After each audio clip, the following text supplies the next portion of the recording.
a la inclemencia del tiempo, supongo que algunos habrán quedado en la casa para ver Juego de Tronos esta noche. Qué competencia. Todos sabemos que van a ganar los Stark, así que no tiene mucho sentido. Bueno, estamos acá en la mesa del diálogo de escritoras y escritores latinoamericanos, un ciclo que empezó ayer en la feria, luego se tuvo una mesa sobre poesía y que va a continuar mañana y el martes. Esto es una mesa dedicada al ensayo. Tenemos aquí 3 disertantes que los voy a presentar. Aquí a mi lado está Adriana Valdés, que viene de Chile, nació en Santiago. Es escritora y crítica, tanto literaria como de artes visuales, autora, entre otros libros, de Memorias Visuales, Arte Contemporáneo en Chile, publicado en 2006, Enrique Lin, Vistas Parciales, de 2008, De Ángeles y Ninfas, Conjeturas sobre la imagen en Warburg y Benjamin, publicado en 2012, y Redefinir lo humano, las humanidades en el siglo XXI, publicado en 2017, una segunda edición el año pasado, que le valió el Premio Municipal de Literatura en la categoría Ensayo. Adriana Valdés es la 5ª mujer en ingresar a la Academia Chilena de la Lengua, que es un órgano centenario en Chile, y es la primera mujer que la preside desde el año pasado. Y además, por si fuera poco, es desde este año la presidenta del Instituto de Chile, con mandato hasta el año 2021, que es el ente que agrupa a las academias de Chile, como la de Lengua, Ciencias e Historia, entre otras. A su lado está Zuleika Romay, que viene de Cuba, es investigadora social. Se graduó primero en Química en el año 81, después tuvo otros grados en Marketing, Comunicación, Gestión Comercial, Máster en Defensa Nacional en La Habana, diplomada en Administración Pública también en La Habana. Ha disertado en varias universidades, tanto en Cuba como también en Brasil, Chile, Colombia, Puerto Rico, Estados Unidos. Es miembro de la Unión de Escritores y Artistas de Cuba y del Comité Cubano de la Ruta del Esclavo, así como de la LASA, que era la Latin American y Claxon. Y es autora de libros como Elogio de la Altea o las paradojas de la racialidad, por el cual ganó el Premio Extraordinario Casa de las Américas en 2012 en la categoría Presencia Negra en las Américas y el Caribe, y también ganó el Premio Anual de la Academia Cubana de la Lengua en 2016 por Cepos de la Memoria. Y también podemos citar entre sus libros Estudios de Opinión Pública en el ocaso de la neocolonia cubana en el anterior del 2003. Y finalmente, el crédito local, Carlos Gamerro, es escritor, graduó de la UBA en Letras, fue profesor también de la UBA, es novelista, autor de novelas como Las Islas, El Secreto y las Voces, un yuppie en la columna de Che Guevara. Lo leo porque soy capaz de decir un yuppie en la corte de Fray Arturo. Era la idea. Bueno, suena más realista que pensar en un yankee en la columna de Che Guevara. Sí, eso es un poquito más exótico, ¿no? Y también es autor de Cardenio, que es su novela más reciente.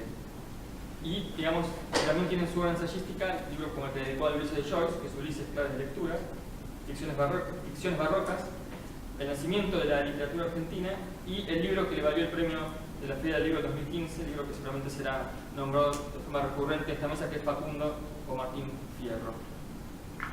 Antes de comenzar quisiera comentar que toda la mesa acordó expresar aquí su solidaridad con los despedidos recientes de la Biblioteca Nacional y también del diario Clarín.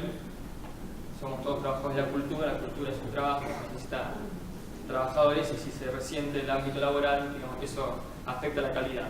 Y lo menos que podemos hacer es poner en conocimiento de todo lo que está pasando en un contexto que es muy complicado para todos. Yo voy a hacer una pequeña introducción, lo más breve posible, y después disertarán cada uno de ellos. Carlos, que va a hablar primero, después Zuleika y Adriana, después habrá un diálogo entre nosotros, las preguntas que surjan, y también permitiremos que intervenga el público con cualquier consulta que haya. Esta mesa arranca con el tema del ensayo, con su influencia en América Latina. Yo quisiera trazar una pequeña genealogía del ensayo desde el siglo XIX en adelante. Un lugar común sería pensar como punto de arranque en el Facundo de Sarmiento, que es un libro que funda la literatura argentina, pero que también funda un país, en todo caso funda la imagen de un país que tiene, de la imagen que plantea Sarmiento a partir de la famosa dicotomía de civilización-barbarie, que él lo plantea tan astutamente, como lo plantea Gamerro en Facundo Martín Fierro, de forma tal de quedar él del lado de la civilización y el que está en contra de él que está del lado de la barbarie, ¿no? La respuesta a Facundo, como sabemos, fue un poema de Martín Fierro. Y la experiencia de lectura de Martín Fierro estuvo marcada durante 30 o 40 años por el contenido político de Martín Fierro, en tanto respuesta política de Hernández a Facundo, en defensa de ese gaucho defenestrado y denunciando el uso que el Poder Central de Buenos Aires hacía del gaucho en la frontera. Pero fíjense ustedes que la imagen que tenemos nosotros de Martín Fierro está moldeada por un ensayo, que es El Payador, de Leopoldo Lugones. Es la reunión de conferencias del Teatro Odeón del año 1913, en las cuales Lugones modela un Martín Fierro al gusto del orden conservador vigente en ese entonces. Si el gaucho de Hernández era el gaucho rebelde, el gaucho que plantea Lugones es el gaucho al uso nostro del poder conservador, lo canoniza, lo vuelve un poema nacional, una especie de Beowulf de las Pampas, ¿no? E incluso él lo plantea ya desde el título del capítulo 7 del Payador, cuando dice que Martín Fierro es un poema épico. Con su lectura modifica la percepción que vamos a tener de Martín Fierro. Deja de ser un texto poético y pasa a ser el poema nacional. Y, digamos, la frontera, la última ratio entre la civilización del orden conservador y la vía migratoria y los criollos díscolos, digamos, ¿no? Es el símbolo de esa identidad nacional frente al nuevo sujeto social que se forma en tiempos del centenario. Es tan grande la operación que lleva adelante Lugones. Voy a dar un pequeño ejemplo de cómo se esta influencia con los años. En 1963, Eudeva publicó, la editorial de la Universidad de Buenos Aires, una antología de poemas de Carriego, con prólogo de Borges, donde Borges recuerda que Carriego llegó a escribir un poema dedicado a San Juan Moreira, y con una nota al pie nos recuerda que el Carriego pudo hacer eso porque Lugones todavía no había canonizado a Fierro, o sea que si lo hacía después quedaba como un gesto absolutamente anacrónico. Lugones va a reaparecer en el año 24 con el discurso del centenario de la batalla de Ayacucho, que es el último combate en América Latina contra los españoles, y de ahí glorifica el militarismo y anticipa, digamos, el orden, los golpes militares que están por llegar. Fíjense ustedes que él lleva sus posturas reaccionarias al Perú y casi al mismo tiempo, allí mismo en Perú, está germinando lo que probablemente haya sido el primer ensayo de alcance continental en el siglo XX en América Latina, y eso pese a su título absolutamente localista, que es 7 ensayos de interpretación de la realidad peruana, de Mariátegui, en la Mauta. Lugones plantea un orden conservador, Mariátegui está introduciendo el marxismo en América Latina y lo relaciona con el indigenismo. Llegan los años 30, los golpes de Estado en el continente, a la par de la crisis económica mundial, suena la hora de la espada en Argentina, hace eclosión el nacionalismo católico, entre otras cuestiones, a partir del golpe de Uriburu, y aquí es donde entra en escena Borges. Uno de los valores que va a imponer el nuevo orden conservador es la noción de tradición. Y Borges responde a eso con el texto que abre su libro Discusión, en el año 32. El año 32 es el año del cambio de gobierno, termina la dictadura de Uriburu y entra justo por las elecciones fraudulentas. Discusión se abre con un texto que es El escritor argentino y la tradición, donde Borges directamente desdeña todo el discurso imperante respecto a lo que se pensaba sobre la idea de la tradición. Mientras los conservadores insisten con que hay una tradición argentina, él dice que en materia literaria no hay tal tradición en el país. Y no es un dato menor, porque la literatura es una forma de crear y establecer una tradición. Y como no hay tradición literaria en Argentina, nos dice Borges, como no somos tributarios de ninguna corriente en particular, estamos tomando toda la literatura del mundo para nutrirnos. Él está haciendo en cierto modo un elogio del sincretismo. En esa época es un fenómeno demográfico y sociológico, que con cierto ombliguismo pensamos como muy propio de la Argentina, cuando en realidad se estaba dando en otros países como Chile, Uruguay, Brasil, también Venezuela, es el movimiento migratorio interno de los trabajadores del campo que llegan a las ciudades en el proceso de industrialización, se forman los cordones industriales, el trabajador rural pasa a desempeñarse en una fábrica, y lo miramos como algo muy argentino porque forma parte, digamos, de la génesis de lo que va a ser el peronismo. Son las masas que se van a movilizar el 17 de octubre y que de algún modo anticipa Martínez Estrada en Radiografía de la Pampa y también en La cabeza de Goliat, que es el otro libro que se complementa, que habla un poco sobre la ciudad de Buenos Aires. Pero ese fenómeno también se está dando en el resto de América. Y se está dando también en un país que va a tener un boteo tal de trabajadores del interior en su capital hasta albergar 20 millones de habitantes, que es el Distrito Federal de México. Y ahí es donde entra en escena uno de los grandes ensayos, que entre otras cosas quizá demuestre que su autor haya sido más grande como ensayista que como poeta, que es El laberinto de la soledad, de Octavio Paz, donde nos dice que la historia de México es la del hombre que busca su filiación, su origen, sucesivamente afrancesado por ese Paz, luego hispanista, indigenista, pocho, cruza la historia como un cometa de Halley que de vez en cuando la apaguea. En su excéntrica carrera, ¿qué persigue? Bata su catástrofe, quiere volver a ser sol, volver al centro de la vida de donde un día, en la conquista o en la independencia, fue desprendido. Esta es una frase inicial del libro que, si no hablase de México, podría hablar tranquilamente de cualquier otro país de América Latina. Sin embargo, se centra en México y la revolución mexicana, que ha sido institucionalizada ya a partir del gobierno de Cárdenas. Después tenemos el impacto de la revolución cubana, ya con los años 60, la entrada en escena de textos como uno que no es de la América Latina hispanohablante, sino francófona, que es Los condenados de la tierra, de Frantz Fanon, francés, nacido en la Martinica, una colonia francesa. Un libro que tiene mucha influencia a partir de lo que va a ser el prólogo de Sartre, sobre todo.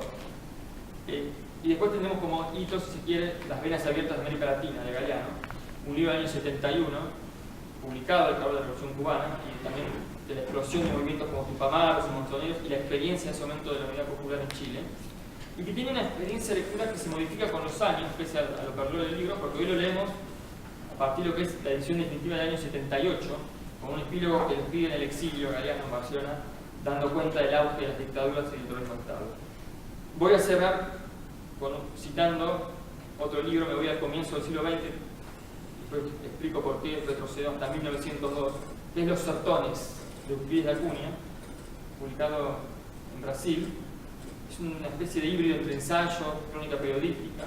La primera parte es casi un relato entre etnográfico y antropológico del norte de Brasil, que Acuña cuenta la rebelión de Canudos en 1890, cuando Brasil deja de ser una monarquía, se convierte en una república, que sufre una insurrección, que no acepta el nuevo orden, que es brutalmente reprimida por el ejército republicano.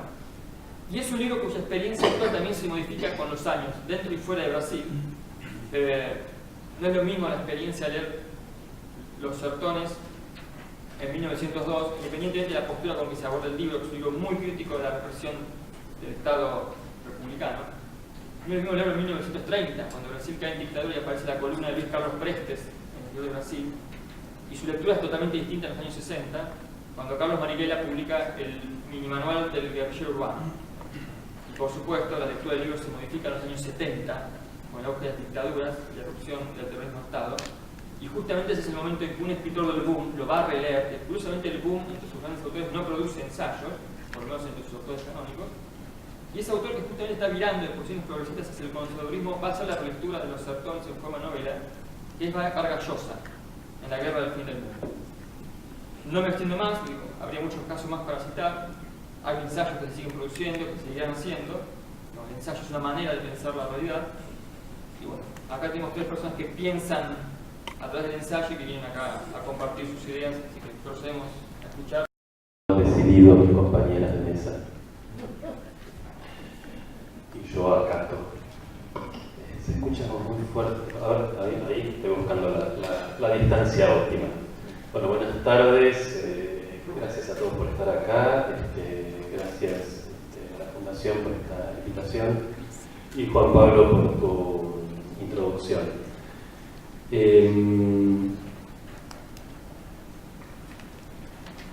Pensaba, escuchando tu introducción, Juan Pablo, y un poco teniendo en cuenta conversaciones previas, que se suele pensar, digamos, se puede dar por sentado, sobre todo, parecería, en América, que el género ensayo está necesariamente vinculado con la problemática de la identidad.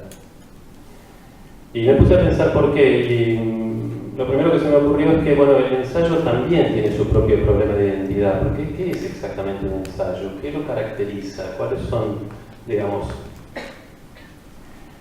aquellos factores que nos permiten decir esto es ensayo, mientras que esto no, estos son papers, estos son discos? Digamos, ¿por qué las venas abiertas de América Latina se considera ensayo? ¿Por qué Facundo, digamos, es un ensayo? Donde digamos, en esta zona donde lo ensayístico y lo narrativo tantas veces se mezclan o derivan uno en el otro, como en el Facundo, por ejemplo, ¿dónde están los límites? Y enseguida pensé, quizás porque son dos géneros que yo practico definitivamente, el ensayo y la novela, que lo mismo pasa con la novela. Todos los intentos de definir positivamente qué es una novela han fracasado, hasta que vino el genial Mikhail Bakhtin y dijo, bueno, la novela es aquel, esto va y viene, está como mi propia vacilación. La novela es aquel género literario que puede incluir a todos los otros géneros literarios, que es por supuesto una definición totalmente válida. Y algo parecido pasa con el ensayo a nivel de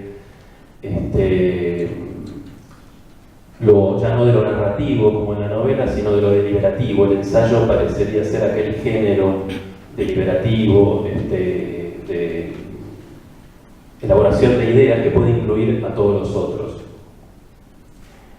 Y también me puse a pensar que quizás esto sea casual y no lo he, digamos, investigado, así que estoy meramente especulando, es decir, estoy haciendo ensayo.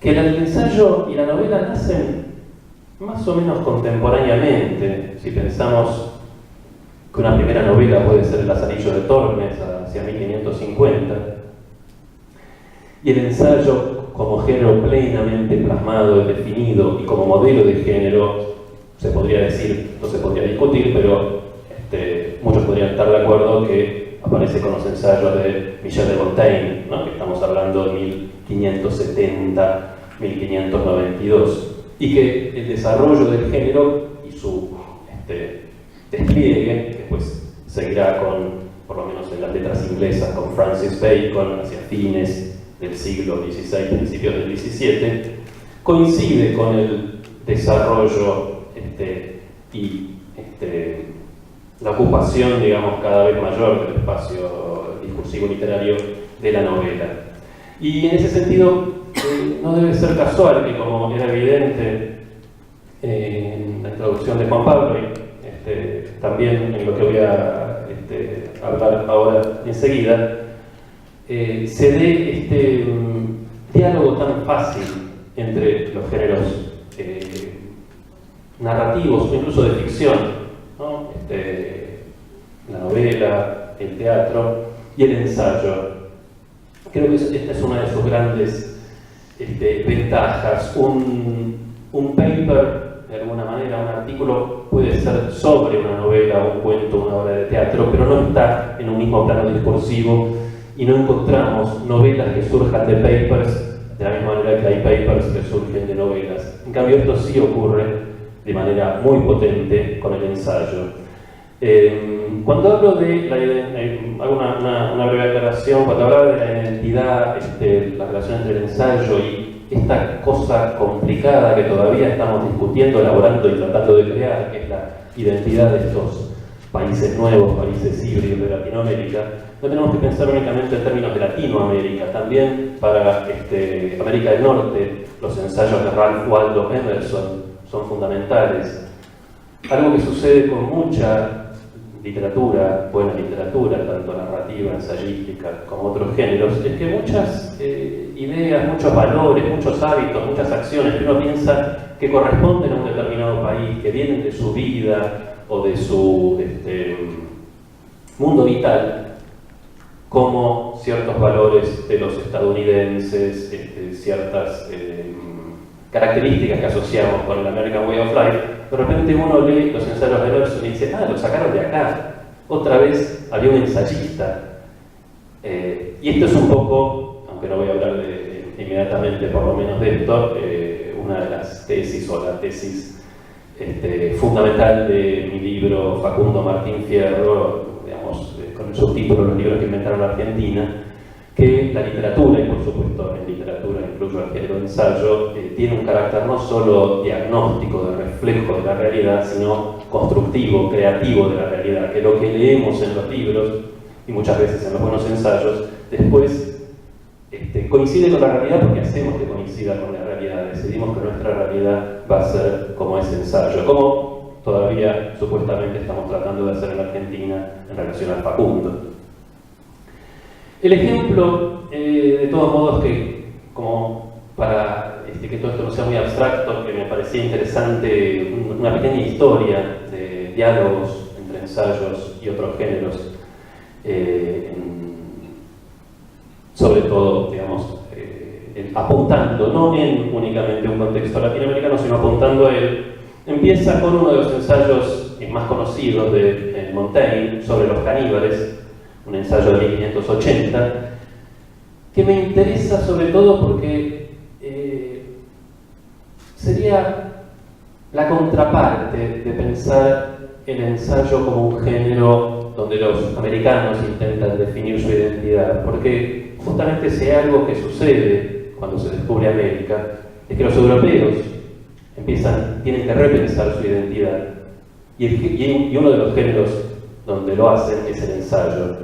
Y se podría en realidad ir un poquito más atrás en el tiempo, un poco antes, y buscar otro libro que está a caballo, o más bien en el encuentro de lo narrativo y lo ensayístico, que es La Utopía de Tomás Moro, que es un libro, recordemos, de 1516, o sea, muy cercano en el tiempo al descubrimiento de América, y por supuesto, todos ustedes recordarán que Tomás Moro sitúa su utopía en el Nuevo Mundo, y claramente las ideas que se discuten ahí sobre las formas de gobierno, tanto la crítica de las instituciones y las costumbres europeas como las propuestas de esta nueva sociedad ideal, han salido directamente como consecuencia del choque de estos dos mundos, el viejo y el nuevo. Hace poco me tocó estar en un jurado, no importa de qué, y hablando del género de las utopías, y en un momento, en un jurado muy multicultural, me tiraron así como el desafío de decir, bueno, pero el género de las utopías es un género absolutamente occidental. Yo digo, la verdad que no, porque justamente la primera utopía, que es la de Tomás Moro, aparece en el encuentro y en este choque entre lo que era en ese momento Occidente y lo que era lo otro absoluto, que era el continente americano. También el ensayo de Montaigne sobre los caníbales revela esta dimensión de fascinación, de cuestionamiento de lo propio y de plantear una utopía para Europa a partir de América. Voy a leer para que esto se sienta más claramente un párrafo. Dice Montaigne, después de hablar un poco de la República de Platón, sobre los caníbales americanos que él defiende, ¿no? Y entre otras tesis que luego entraran en el debate latinoamericano, Montaigne dirá muy claramente, bueno, llamamos bárbaro a todo aquello que difiere de lo que conocemos o estamos acostumbrados. Bárbaro es simplemente lo otro, la diferencia. Dice, además, es un pueblo, le diría yo a Platón, en el cual no existe ninguna especie de tráfico, ningún conocimiento de las letras, ningún conocimiento de la ciencia, de los números, ningún nombre de magistrado, ni de otra suerte que se aplique a ninguna superioridad política. Tampoco hay ricos, ni pobres, ni contratos, ni sucesiones, ni particiones, ni más profesiones que las ociosas, ni más relaciones de parentesco que las comunes. Las gentes van desnudas, no tienen agricultura ni metales, no beben vino ni cultivan los cereales. Las palabras mismas que significan la mentira, la traición, el disimulo, la avaricia, la envidia, la detracción, el perdón, les son desconocidas. ¿Cuán distante hallaría Platón la república que imaginó de la perfección de estos pueblos? Un eco de esta apreciación, de esta visión francesa sobre América reaparecerá en el siglo XX en La Sociedad contra el Estado de Pierre Lastre, donde él dirá justamente, y esto es interesante, que el mayor impacto para Europa no fue, como uno podría pensar, entre las grandes civilizaciones americanas, los aztecas, los mayas, los incas, porque eso era lo más parecido a lo que había en Europa. Había jerarquías, había Estado, había, digamos, una producción de excedente. Dice, fueron las sociedades comunitarias, tribales, de alguna manera que evocaban la Edad de Oro y anticipaban las ideas de los anarquistas, las que produjeron el mayor impacto político, y esto por supuesto lo vemos reflejado en este ensayo de Montaigne, que luego será leído en la traducción de John Florio por William Shakespeare e incluido en una de sus obras más conocidas, La Tempestad. Fíjense la similitud, que es todavía mayor si uno lee el inglés de Shakespeare y el inglés de John Florio traduciendo a Montaigne.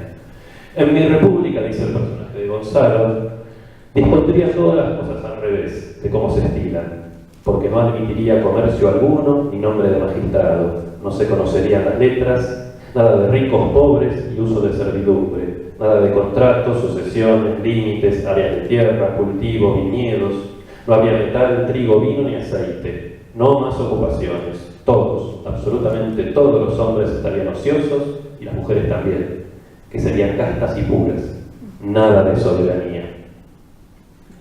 La Tempestad es, por supuesto, la obra donde aparece donde Shakespeare dramatiza la conquista y colonización de América a través sobre todo de la relación entre Próspero y Calibán, que es semi-humano, a la vez indio, el personaje colonizado que aprende una lengua nueva para poder maldecir al colonizador, como él mismo lo dice. Calibán, que es evidentemente un anagrama de caníbal, y es una de las maneras en que Shakespeare le firma o pone la rúbrica a su herencia, su relación, su deuda con Montaigne. En la ensayística ya propiamente latinoamericana, José Enrique Rodó, el uruguayo, en Ariel, un libro de 1900, planteará la tesis, un poco risible hoy, pero en aquel momento muy pregnante y que tuvo mucho eco, de que el personaje de Ariel, el otro sirviente de Próspero, el espíritu del aire, es el que representa a América Latina por su espiritualidad, por sus valores más elevados, y en cambio el grosero Calibán, el hombre de la tierra y del barro, representa al materialismo norteamericano. La obra de Shakespeare, el ensayo de Rodó, a su vez el ensayo de Montaigne, serán reescritos, tendrán su respuesta en dos obras caribeñas, una obra de teatro, Una Tempestad de Necessaire, que es una reescritura de La Tempestad de Shakespeare, donde Próspero claramente ocupa el lugar ya de un colonizador, y de manera muy interesante sus dos sirvientes, Ariel y Calibán, entrarán en la obra como ya no indios americanos, sino africanos, esclavos. El sirviente dócil, Ariel, será el esclavo de la casa, el sirviente doméstico, y el esclavo rebelde que se niega a aceptar las bondades de la servidumbre, Calibán, es el esclavo de la plantación. Y por supuesto, el compatriota de Zuleika, que ha mirado, Roberto Fernández Retamar, en su serie de ensayos Calibán y luego sucesivas reescrituras o agregados que se reúnen en el libro Todo Calibán, el primero del 69, el último que yo tenga noticia del 92, dirá de manera muy simple, Rodó se equivoca o su tiempo no es el nuestro. Si los americanos somos uno de los personajes de Shakespeare, de La Tempestad, seguramente quien nos representa es Calibán y no Ariel.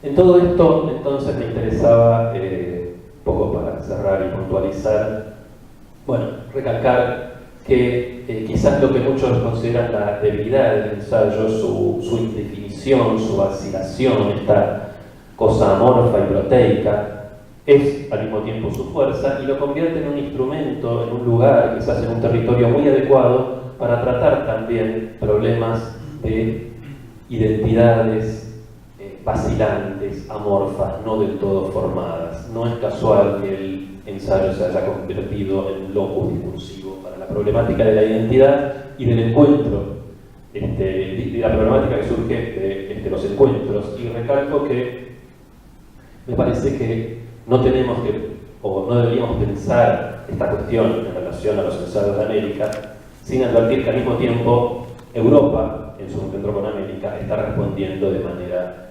análoga. También, como ya dije, bueno, la capacidad del ensayo de dialogar de igual a igual y casi sin mediaciones con otros géneros discursivos como la novela, el teatro, etc. Y para cerrar con un comentario personal, a mí lo que me gusta de escribir ensayos y por lo cual nunca pude insertarme discursivamente en el discurso académico, por un lado porque justamente el ensayo, al no tener reglas, puede incorporar a la primera persona o no, puede desplegar estrategias narrativas. A mí siempre en el ensayo me gusta un elemento de descubrimiento del qué, como encontramos en los mejores ensayos. Algunos ensayos de Borges parecen cuentos policiales, porque justamente hay un enigma que se revela al final, mientras que muchos saben que en un paper académico siempre se le pide al que escribe que cuente el final en un párrafo al principio. Es como escribir una novela policial y decir quién es el asesino en un párrafo introductorio, ¿no? Escribir digamos, un texto de desarrollo de despliegue intelectual de esa manera. A mí cuando me preguntaron en algún momento cómo me gustaría que fuera leído mi libro de ensayos, Facundo Martín Fierro, dije, no lo había pensado, dije sin duda como una novela. Es una novela en la cual los personajes son los libros de otros. Yo no podría quizás extender esta idea y decir que el ensayo corto o largo es como un cuento o una novela donde los personajes son las ideas.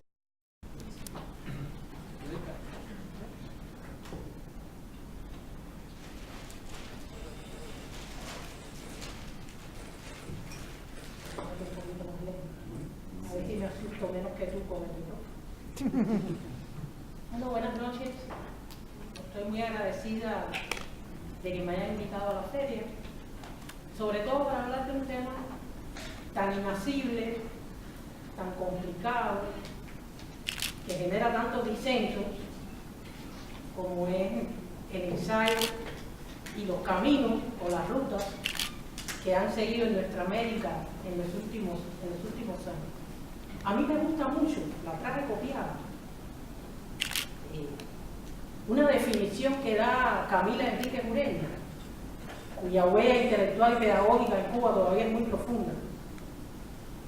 Y ella decía lo siguiente sobre el género ensayo: es movedizo, proteico, no impone, insinúa, no enseña, provoca pensamientos.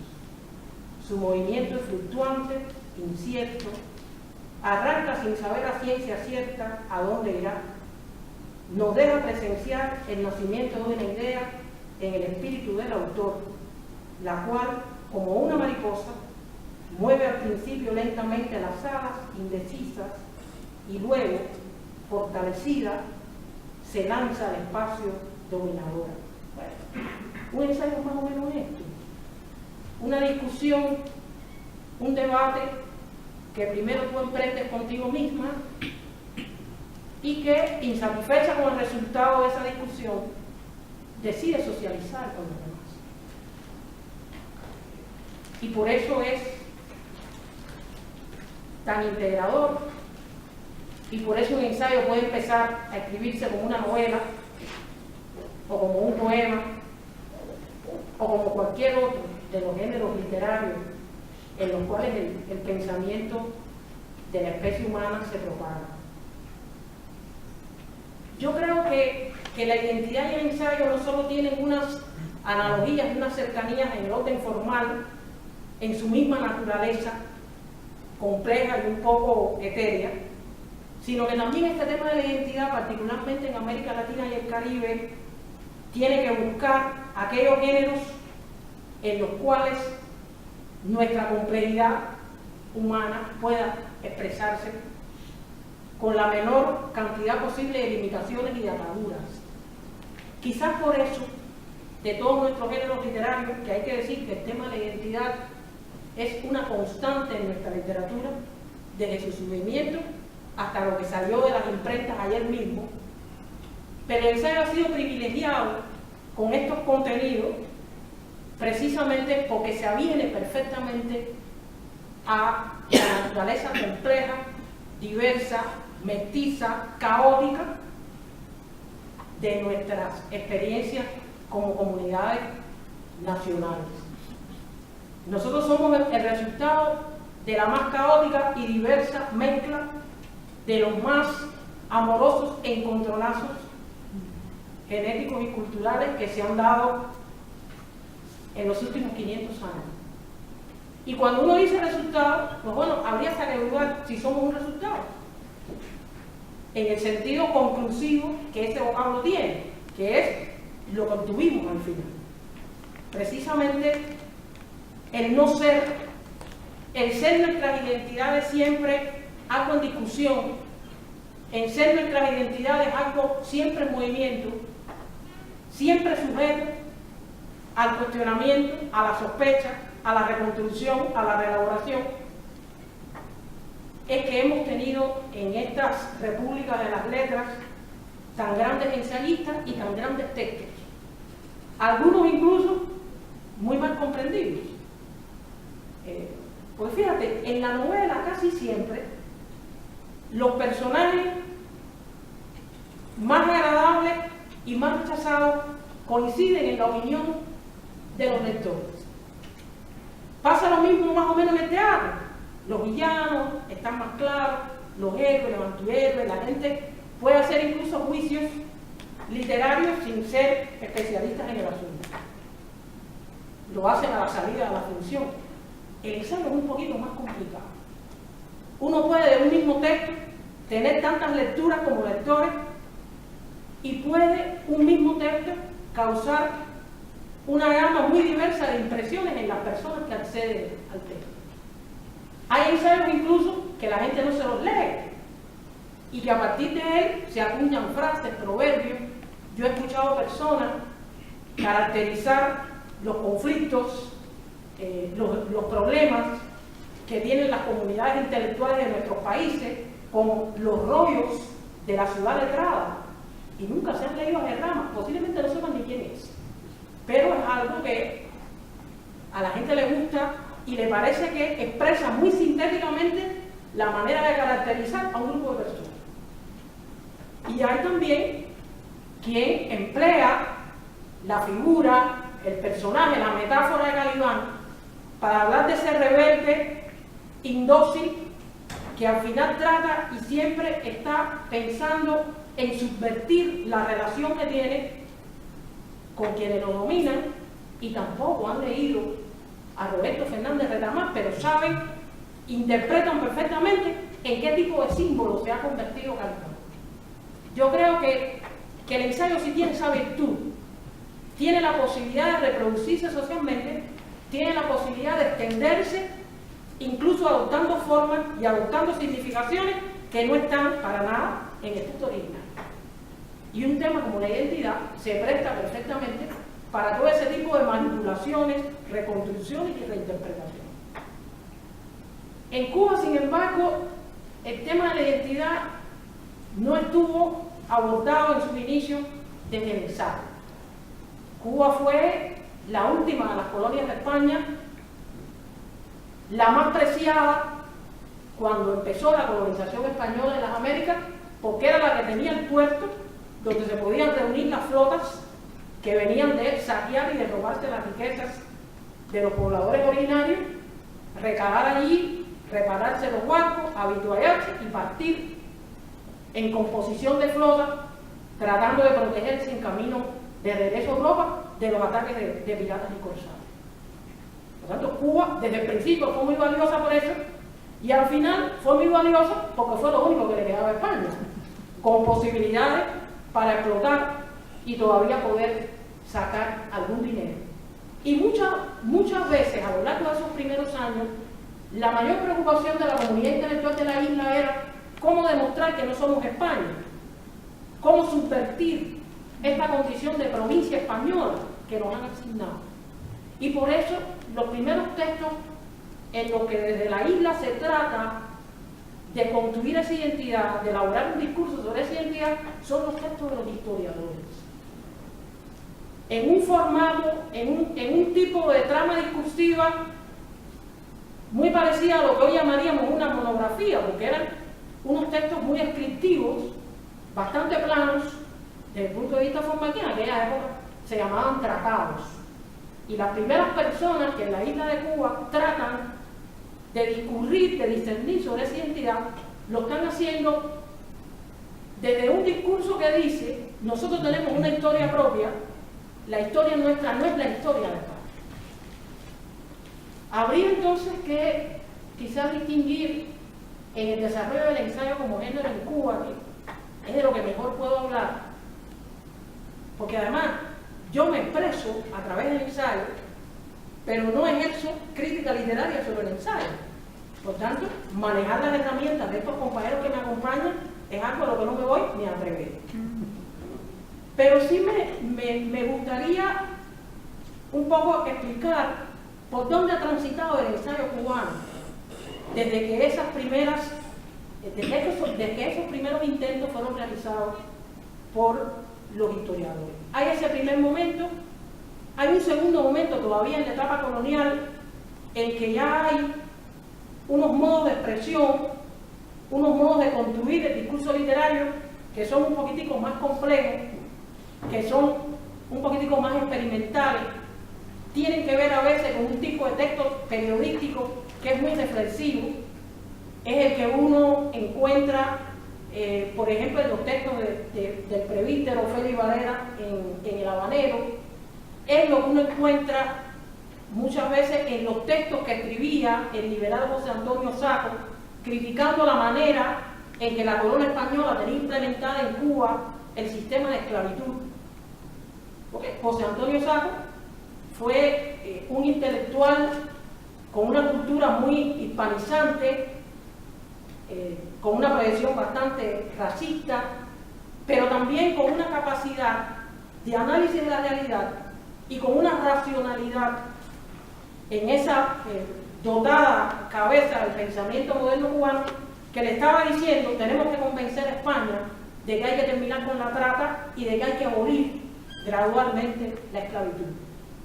Y en todos los escritos que él hace antes de que sea expulsado de la isla de Cuba en 1834, los argumentos que está dando tienen que ver no solo con el análisis de la esclavitud como sistema productivo, sino con la argumentación de en qué medida la esclavitud no respondía al tipo de cultura que se estaba generando en la isla y al tipo de modernidad en que la isla pretendía adentrarse. No es todavía un ensayo, es una mezcla de argumento científico, de defensa histórica, de argumentación filosófica, pero tiene en la textura de esos textos de Saco ese grado de dialogicidad, de complejidad que tendría después, ya en la fase final de la colonia, del sistema colonial cubano, por ejemplo en los textos de Martí, ya la densidad que se puede atribuir a un ensayo y del cual quizás el ejemplo más acabado y relacionado con la identidad es Nuestra América, que se publica por primera vez en 1891. O sea, hay ese segundo momento en que ya la sociedad cubana se asume como algo diferente de España, con una cultura, con una psicología, con unas prácticas sociales diferentes, con unas aspiraciones políticas cuyo rasgo más tibio, cuya aspiración más modesta es el autonomismo, es la autonomía española, o sea, como colonia española, y donde, por supuesto, la propuesta más radical es la independencia. Todo el siglo XX, la República de Cuba se inaugura en 1902, es, en el campo de las ideas, una fragua donde se sigue pensando qué cosa significa ser cubano, cuáles son las características de esa cubanidad, cuáles son los rasgos, las cualidades, las historias anteriores que nos conectan con el resto de los países del Caribe e incluso con los países latinoamericanos que también tienen como primera lengua el español. Y entonces empieza a suceder algo muy interesante porque se sale un poco el texto del encuadre ideológico, político, historiográfico que tuvo durante el siglo XIX y quizás la primera década o el primer cuarto del siglo XX, y entonces empiezan a abordarse las cuestiones de carácter cultural, psicológico, ideológico, que ya están más conectadas con una práctica social que el que escribe está experimentando porque es parte de esa comunidad. Y entonces ahí vamos a encontrar los grandes ensayos de Jorge Armañán, vamos a encontrar los grandes ensayos de Fernando Ortiz y vamos a encontrar otros textos igualmente relevantes de autores quizás menos conocidos, como puede ser Elías Entralgo, José Antonio Ramos y unos cuantos más que ahora no creo que venga al caso citar. Pero ya cuando estamos adentrando en los años 30, 40 del siglo XX cubano, esa identidad no se está definiendo solo en términos políticos o solo en términos ideológicos que conectan con la manera de ver el Estado-Nación, sino que están hablando de la gente que habita en el lugar y de la manera en que piensan, sienten, se reproducen y se expresan las personas que viven en el lugar. Transcurre la mayor parte del siglo XX con ese tipo de proyección del pensamiento social, con ese tipo de expresión literaria de los temas que se relacionan con la identidad. Y aquí estoy incluyendo incluso toda la primera etapa de la Revolución Cubana entre el año 59 y el año 89. Hay, por supuesto, diálogo con otras cosas que se están haciendo en América Latina. Bueno, y aquí se citó el ensayo de Roberto Calibano, muy cercano en la fecha, muy cercano en las preocupaciones y las motivaciones, con el también citado de Eduardo Galeano, aunque aparentemente no tienen nada que ver, uno se da cuenta que hay una corriente subterránea de lo que nos está relacionando. El otro tercer y gran momento del ensayo cubano son los años 90. Es un periodo en el cual todo ese edificio cuidadosamente construido del discurso cubano sobre la identidad empieza a tambalearse. Porque hay muchas cosas que están sucediendo que cuestionan ese discurso. Somos una sola etnia, una sola nación, la guerra nos unió, nosotros tenemos una historia común, y que es un discurso, por supuesto, que sirve mucho al propósito de la ideología y de la política que la Revolución Cubana, a través de su gobierno y de su constitución estatal, está llevando a cabo. Pero bueno, en la década del 90 empezamos a celebrar el 5º centenario del descubrimiento, con todas las polémicas que aquello generó. Si fue quién descubrió a quién, fue encuentro o fue encontronazo, y cuántas otras cosas que se discutieron en ese momento. Para Cuba, en esa misma década, hay otra reinterpretación complicada porque se está celebrando en 1998 el centenario de la llamada guerra cubano-hispanoamericana. Ustedes saben que en la nomenclatura de españoles y estadounidenses los cubanos no aparecemos. Nosotros decimos guerra cubano-hispanoamericana porque realmente España estaba perdiendo la guerra cuando el gobierno de Estados Unidos decidió de una manera muy oportunista intervenir. Pero lo cierto es que ese centenario en que España al fin es desaparecida de la geopolítica mundial como una potencia imperial extracontinental, para Cuba tuvo también mucho significado, porque la república soñada no fue la que tuvimos en 1902, y la cubanidad imaginada en la trinchera durante la guerra de independencia tampoco fue la que se construyó a inicios del siglo XX. Y por si fuera poco, se está cayendo todo en Europa y está rápidamente como merengue bajo el sol, desapareciendo el sistema socialista europeo.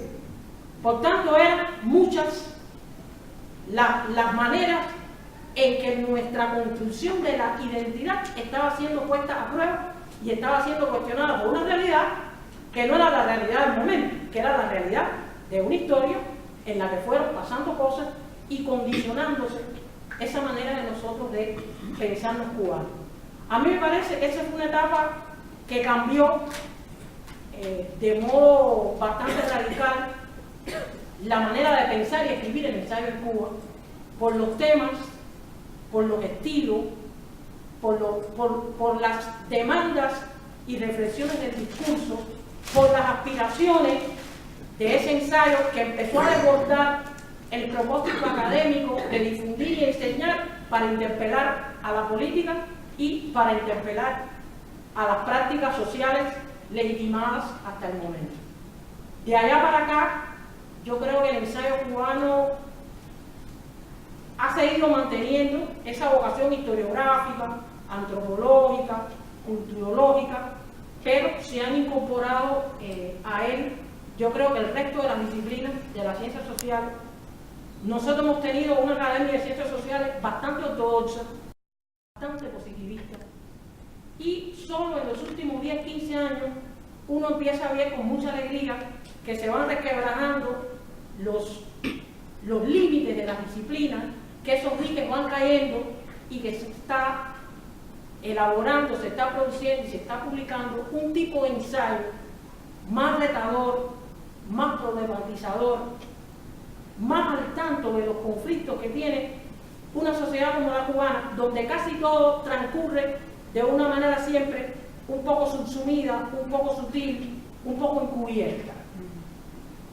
Hoy, si van en nuestras modestas librerías, bueno, van a encontrar todas las conflictividades asociadas a los colores de la piel, a la manera racializada en que los latinoamericanos y sobre todo los caribeños nos vemos y vemos el mundo que nos rodea. Van a encontrar alguna que otra reflexión sobre nuestras identidades territoriales, porque ese discurso de la unidad le ha pasado por encima a diferencias culturales que no se expresan en otra lengua o que no se expresan de una manera abierta, pero que tienen mucho que ver con las diferencias de las prácticas culturales de las personas que viven, por ejemplo, entre La Habana y el oriente del país. Hoy, las grandes y sostenidas migraciones que estamos teniendo de personas de la región oriental, de mucho menor desarrollo económico social hacia La Habana, también han puesto en cuestionamiento esa identidad monolítica, porque los cubanos que hemos firmado en la ONU todas las resoluciones a favor de que los palestinos tengan al fin su Estado independiente, a los orientales que vienen a la aventura banera le decimos palestinos. Y entonces eso es algo que también se está diciendo, que hay una construcción identitaria, no solo que no está terminada, como todas las de su tipo, sino que es endeble en algunos de los presupuestos en los que hemos querido creer durante los últimos 60 años. Y por supuesto están los temas que tienen que ver con el género, que tienen que ver con la diferencia social. Yo me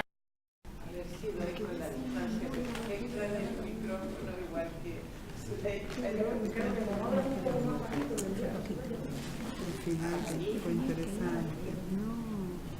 Bien, yo quisiera agradecer primero que nada, agradecerles la invitación, agradecer estar aquí, agradecer haber escuchado a las tres personas que he escuchado, porque he aprendido mucho y de verdad quisiera decir que es un poco vergonzoso que yo diga he aprendido mucho, y lo voy a hacer como una especie de queja a la incomunicación que existe entre nuestros países en materia editorial y en materia de difusión de ideas, cosas que atañen muy directamente al ensayo.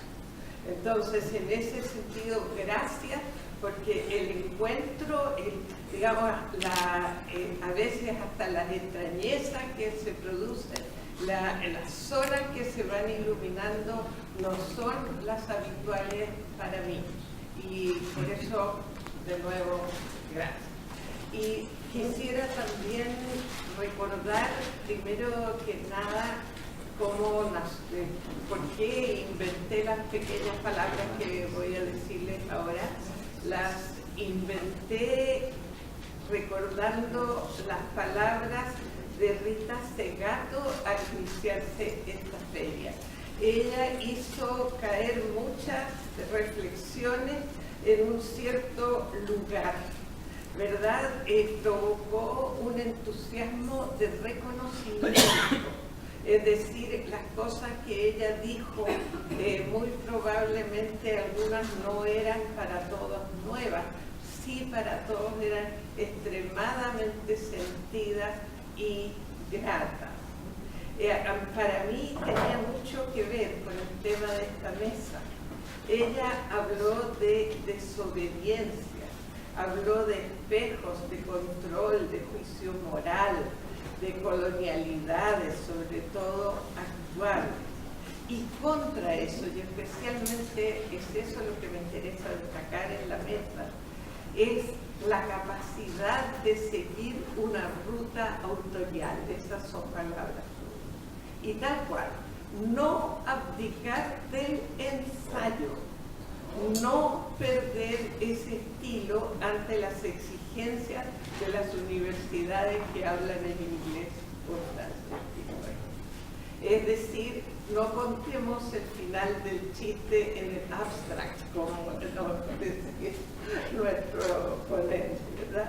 Esto es solo un aspecto de sus palabras, las que resuenan en lo que yo quiero decir, que me ordenaron en lo que quería decir, que me pusieron en movimiento y me señalan mi propio desvío. Otra cosa que quisiera decir que aprendí acá y que me interesa destacar fue la conversación inmediatamente anterior. Yo he trabajado en temas de género desde el año 1983, cuando publiqué en México un texto que decía: de lo que tiene palabras ya estamos fuera. ¿Verdad? Una cosa que todavía decimos, ¿verdad? Entonces, lo que yo quisiera, digamos, agradecer es también esta nueva valoración de la perspectiva que traen las mujeres al estudio de las humanidades. A mí me parece que en una o de otra manera se da vuelta la historia, se dan vuelta los puntos de vista, se muestran los puntos ciegos, si es que se mira desde la mujer. Otra cosa es que de repente creemos nuevos puntos ciegos, pero eso lo voy a poner entre paréntesis cuadrado, como si no lo hubiera pensado y si no lo hubiera dicho. El tema que yo quisiera traer hoy es el del ensayo mismo, pero a través de un estudio que, de nuevo, pensando en lo poco que nos conocemos unos a otros, un estudio que publicaba en Chile en 1982 y que ni siquiera en Chile se conoce mucho. Se llama La palabra quebrada, es de Martín Cerda y es un ensayo sobre el ensayo. En ese sentido me cuelgo de lo que hablamos antes respecto de Montaigne como el originador de siempre el lugar de la persona que crea, y digo el lugar, digo la persona y dudo, porque en el fondo dice, bueno, mis libros se tratan de mí. Y en cierto sentido el ensayo desde su origen tiene que ver con algo que decía Zuleika, que está relacionado con el fluir de un pensamiento. Está entonces dando cuenta de algo que es mucho más que las ideas de una persona, que es más bien su tempo vital, sus inclinaciones, sus proclividades, sus debilidades, en fin. Y se llama ensayo porque siendo, digamos, digo yo, no es una definición, se me ocurre al decir, precisamente porque al estar tan centrado en el punto de vista individual que surge en los narradores de la novela moderna, pero surge, como sé, en el ensayo también, en esta perspectiva individual que no era nada evidente. Estuve recién viendo eso en un seminario sobre Leonardo da Vinci. La perspectiva, incluso en pintura, no era nada evidente. La gente veía un cuadro en el que estaba la perspectiva y creía que se iba a caer adentro, o trataba de meter la mano para entrar, o como dice Orhan Pamuk en ese libro extraordinario que es Mi nombre es rojo, se enojaba enormemente se enojaban los artistas del Imperio Otomano, porque ¿qué es eso de la perspectiva? Eso es lo que ve un perro callejero. ¡Qué asco! Cuando la verdadera perspectiva es la perspectiva de Alá. ¿Cómo va a ser que una mezquita tenga el mismo tamaño que un limón solo porque estamos lejos? ¿Verdad? Es decir, tampoco la perspectiva individual que para nosotros es como nuestro ser propio, tampoco eso fue siempre evidente. Y creo yo que va a dejar también en algún momento de la historia, pero no sabemos cuál es, va a dejar también de ser el único posible.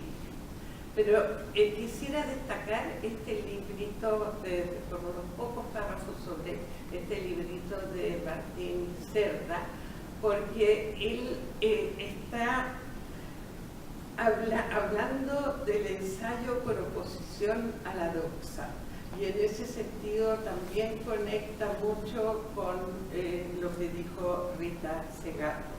El ensayo como la permanente infracción de los discursos instituidos, de los discursos socializados. Y ese escribir sobre el ensayo exige siempre escribir ensayísticamente, es decir, de manera fragmentada, discontinua y exploratoria. Lo dijo Zuleika, no estamos de acuerdo con nosotros mismos cuando empezamos a trabajar un ensayo. Empezamos a escribirlo y para averiguar y refinar qué es lo que nosotros pensamos. Y también es una forma sumamente irónica, porque su propia fragmentación, su propio tanteo, se pone fuera del alcance, fuera del marco y fuera de la censura de cualquier discurso instituido, prescinde de sus reglas y obligaciones. La forma de ensayo que interesa a Martín Cerda es la exploración en la escritura de un no saber. Es un género, dice él, lanzado. El ensayista escribe lanzado. Su posición es análoga a la del navegante, que después de sobrepasar el terreno de lo conocido, se queda, por así decirlo, fuera del mapa, enfrentado a la pura peripecia y por ende sin otra información que la que, por pericia o inspiración, obtiene cada nuevo día de navegación. Y ahí la última cosa, que es también provocadora: no hay ensayo sin juego con las palabras, tal como no hay amor sin juego erótico. El tanteo, el toqueteo, el intentar atravesar su objeto no se limita a las ideas, está o debe estar en las palabras del ensayo mismo. El ensayo implica una cierta relación de lo erótico y lo exacto de la palabra, entre el deseo y el juego verbal, y una aproximación exigente a una verdad que siempre se escapará, que reside más bien en el proceso de búsqueda que en su resultado. Es decir, ahí hay algo que tiene que ver con la identidad, como algo que, para tomar una frase de Almuín, que no viene al caso, y sí viene al caso, es como eso que meurt de se connaître et vit de se chercher, es decir, muere si es que uno llega a formularlo, pero vive mientras se busca. Es decir, la idea de la identidad en ese sentido es algo que a mí me provoca muchísimo interés. Es decir, es algo que llega a plasmarse. Ya uno hace un salto para el lado porque esa presentación ya no revela, porque el tiempo no resiste ese tipo de definición. Bueno, yo quiero decir que hay una incompatibilidad fundamental entre el ensayo y el lenguaje anhedónico, anafrodisíaco de una crítica académica a la manera de la escrita en inglés a la que se refería Rita Segarra. Una crítica que se ha vuelto enrarecida y enrarecedora y donde se ha perdido del todo bajo la férula del Banco Mundial y sus directivas para evaluar la actividad universitaria, no solo el eros, el deseo, el juego de palabras, sino el placer supremo de ver cómo fluye el pensamiento. Yo hablaba de las humanidades y del ensayo tal vez como uno de los últimos refugios del pensamiento humanista. La tecnificación de las humanidades es la guerra de los papers, que solo sirven para los currículos, las acreditaciones. Esto es un problema tremendo en Chile. No sé si lo es tanto en la Argentina o en el resto de América Latina, la verdad ni lo sé. Pero nosotros pasamos la vida llenando formularios que parecen haber sido escritos por nuestros enemigos. Y de verdad depende, todos los fondos que vayamos a recibir, etcétera, depende de atenerse a unos criterios que son completamente incompatibles con nuestra finalidad. Y no solo son incompatibles con nuestra finalidad, incluso, según uno de los más recientes ensayos chilenos que he leído y también el ensayo mío que trata algo de eso, son incompatibles con la búsqueda del conocimiento, porque la búsqueda del conocimiento es salir a buscar lo que uno no sabe. ¿Cómo vas a ponerlo como resultado en tu proyecto si todavía el proyecto no está hecho?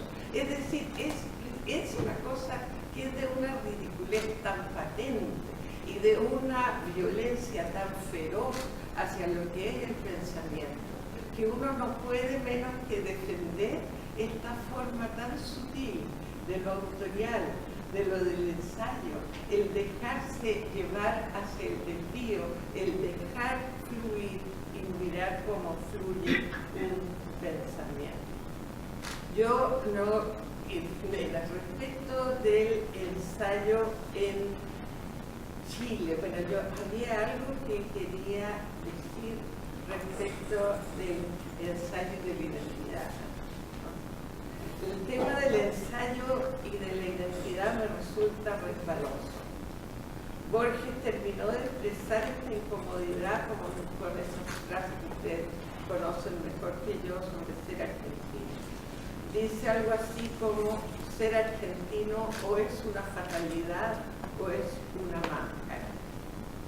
Y cuando me pidieron en Chile que escribiera sobre identidad latinoamericana, primero me catalicé y luego escribí unos fragmentos que se llamaban Luces Bajas. Y citaban a Borges, citaban también a Enrique Lin, que hablaba de la oposición entre el uniforme y el disfraz en un sentido militar, entre el desfile militar y el carnaval, en un sentido similar, entre el desfile militar y el carnaval, ¿verdad? Luego, hay muchas cosas que decir sobre la práctica del ensayo, en Chile, por ejemplo. Yo quisiera destacar algo que sucedió después del 73, que tuvo que ver con el exilio de prácticamente todos los críticos de arte,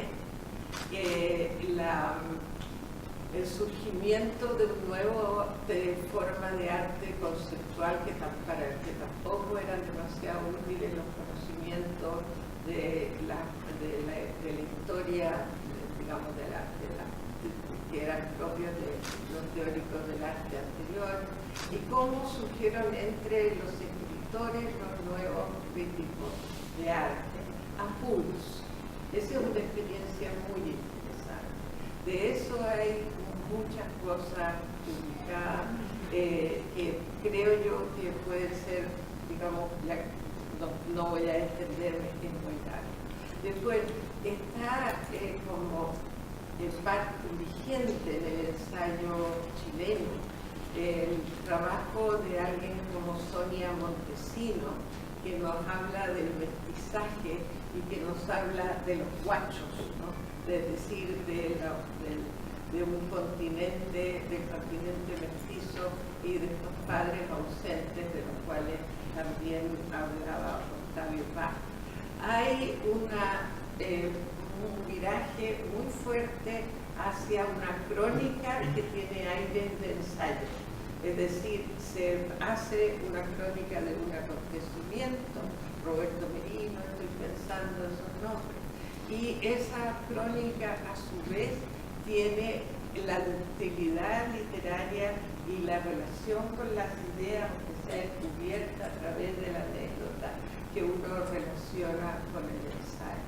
Y en el fondo, la crítica, una cierta crítica que tiene que ver con palabras también de otro ensayista muy notable, de Pablo Ullazún, con hacer un gesto que corresponda a la obra.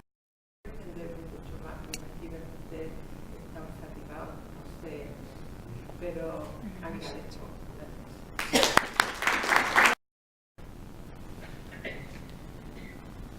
Consulta con los disertantes. Mientras piensan, yo tengo una pregunta que es ¿qué ensayos están leyendo ahora? ¿Qué ensayistas les gusta en este momento? ¿Sobre qué temas? ¿Pueden comentar? Díganme. En este momento estoy leyendo uno tan curioso, que lo quisiera socializar. Es algo que acaba de publicarse en Chile, que se llama El Milenio según Virgilio, y es un tratado, pero no es un tratado, en el sentido de que es profundamente autoral, es profundamente irónico, y está lleno de información, pero al mismo tiempo está lleno del espíritu de la humanidad. Y es un estudio de las obras de Virgilio en clave esotérica y pensando en cuáles eran las claves que en esa época se manejaban para dar sentido al texto de Virgilio. El autor se llama Antonio Cáceres, es una novedad total, lo estoy leyendo en este momento. Venga, Carlos.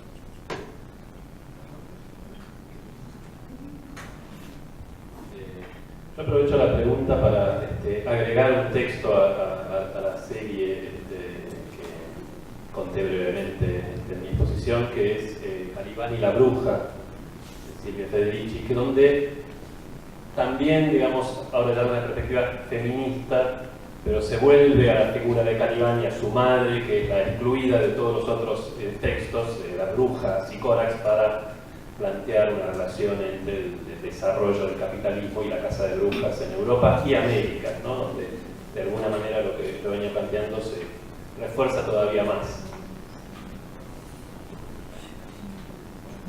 Bueno, en realidad no estoy leyendo ahora, estoy releyendo, estoy haciendo una investigación sobre estos movimientos migratorios internos en Cuba, y entonces estoy releyendo a Fanon y estoy releyendo a Igor Flamen, tratando de que me sugieran cómo leer estos cambios en la sociedad cubana actual. Lamento no ponerlos al tanto de ninguna novedad, pero estoy volviendo a los clásicos del ensayo caribeño. ¿Preguntas? ¿Consultas? Yo le iba a preguntar a Adriana algo que dijiste, que me quedé pensando, lo de los críticos de arte, la crítica de arte tomada por los críticos literarios, lo relacionaste un poco con la gente que se fue al exilio. Y a mí lo que yo puede ser que tenga que ver, pero como acá pasa lo mismo, algo parecido. Y me parece que también en el mundo hay algo de los nuevos filósofos, viste, como Rancière, Badiou, Bourdieu, que van dejando sus, digamos, sus investigaciones o sus rodeos alrededor de la literatura y se van dedicando, están como mucho más motivados por las artes visuales. Y me parece acá también pasa lo mismo. Yo tiendo a creer que tiene que ver con la crítica literaria, entre comillas, está como disolviéndose en otras y entrando en otras regiones, cosa que a mí me parece muy saludable. O sea, no lo cuestiono. No sé qué te parece a ti, porque tú trabajas. Yo creo que tienes muchísima razón. De hecho, yo edité recientemente un libro sobre el trabajo de Alfredo Yard, en el que participan tanto Jacques Rancière como John Huberman, en fin, es decir, los grandes ensayistas que miran hacia una obra, porque precisamente creo que la desesperación que crea la obra es la de una distancia por cubrir, y que esa distancia por cubrir para llegar con la palabra adecuada a referirse a la obra exige algo que es muy propio del ensayo, que es estar revisando continuamente su propio instrumental, porque si uno tiene el instrumento para hablar de la obra, ya la obra no interesa. Es decir, la obra en cierto sentido tiene que abusarte la cabeza, digamos, ampliarte la caja de herramientas. Y yo creo que eso es lo que tiene tan atractivo escribir acerca de las artes visuales. Ahora, hay también, bueno, yo ya con el tiempo, bueno, creo que me voy a quedar solo en el momento del entusiasmo.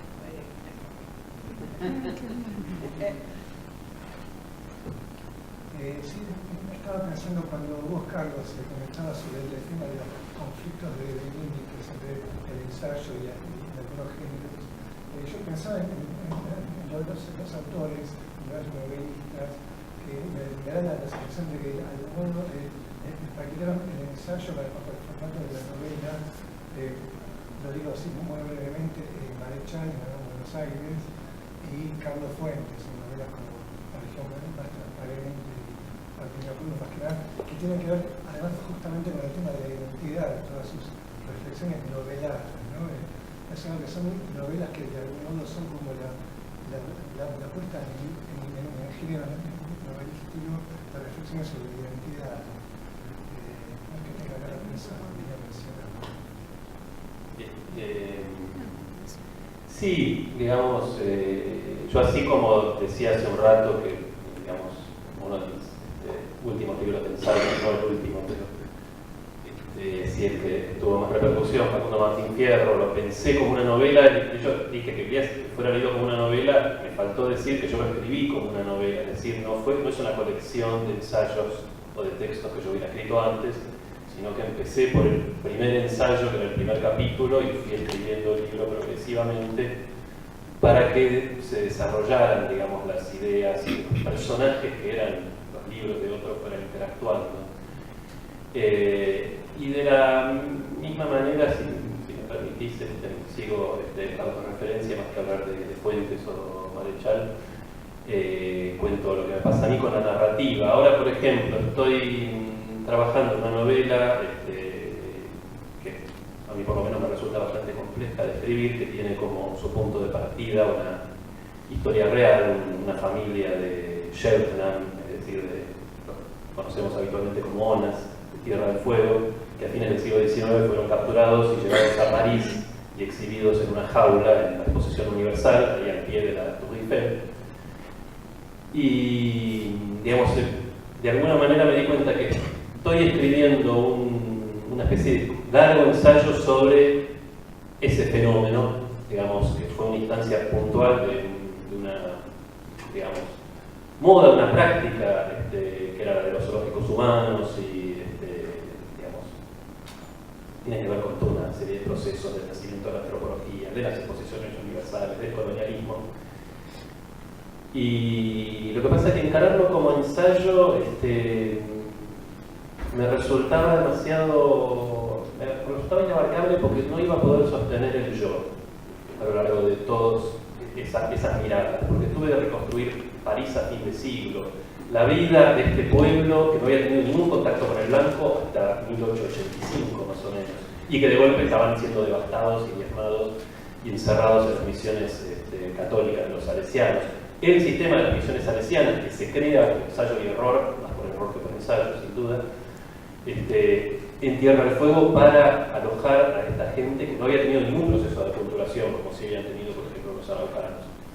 Y que claro, digamos, esta novela es como un ensayo, pero escrita por un montón de personas, que son mis personajes, porque yo solo no puedo escribir ese ensayo. Ahí tenemos un cronista, como Ricardo Rojas, y un novelista como Belgrano Laus, un ensayista y un novelista también. ¿Otra pregunta? Antes de cerrar, unas consultas, si quieren comentar brevemente vuestros libros, dónde los pueden encontrar en la feria, si alguno quiere salir ya, aprovechando la oportunidad, al stand.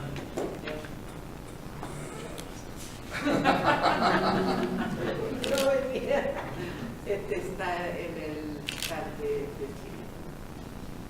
También hay otro que se llama De Ángeles Triunfantes. Se llama Redefinirlo, es lo más ambicioso que hay como título. Solo me atreví porque creí que me estaba retirando de la vida pública dada mi ancianidad, pero la vida pública no me dejó retirarme.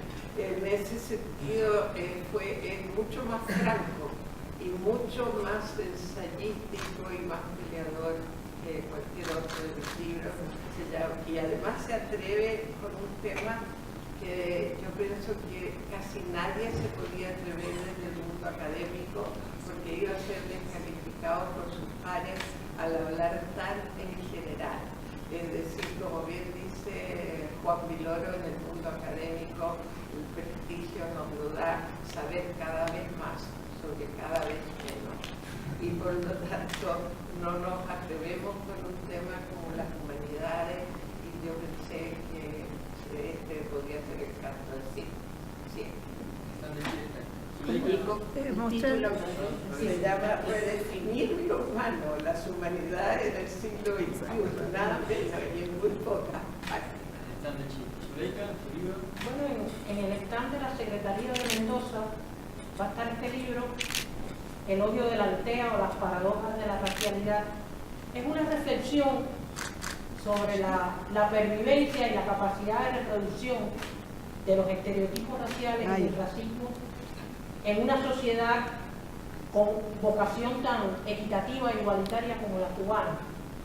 Una aldea es una confitura de chocolate con crema por dentro, es como el símil de las galletitas Oreo.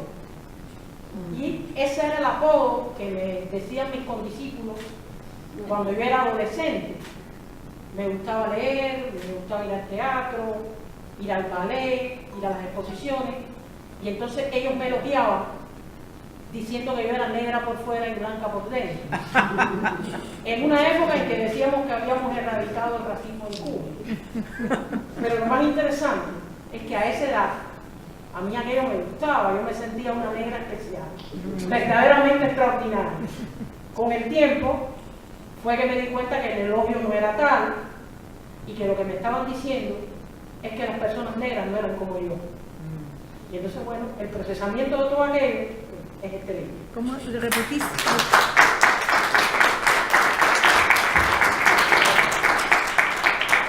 Se llama El opio de la Altea o las paradojas de la racialidad.